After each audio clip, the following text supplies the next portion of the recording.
An oscilloscope is one of the most important tools in electronics. It lets you visualize electrical signals, showing how voltage changes over time on a screen so you can literally see what's happening inside a circuit. The vertical axis of the display shows voltage, while the horizontal axis represents time, and together they reveal the shape, timing, and behavior of any signal. There are different types of oscilloscopes, starting with analog scopes, which use a cathode ray tube to draw waveforms in real time. These are simpler, but less common today. Modern digital oscilloscopes, or DSOs, are far more powerful. They convert the signal into digital data, allowing you to pause, zoom in, measure details, and even save waveforms for later.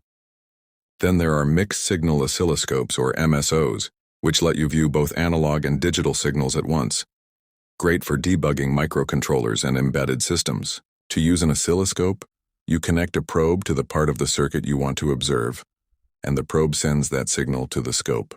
You then adjust the vertical scale to set your voltage range, the horizontal scale to control how much time is shown, and the trigger to stabilize the waveform so it stays still on the screen instead of drifting.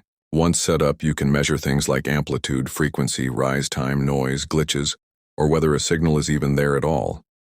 Oscilloscopes are used in a wide range of applications, from testing power supplies and amplifiers, to debugging digital logic, designing audio equipment, analyzing sensors, or even examining heartbeat signals in biomedical devices. They're used by engineers, technicians, students, and hobbyists alike, because they turn invisible electrical behavior into something you can see, understand, and fix.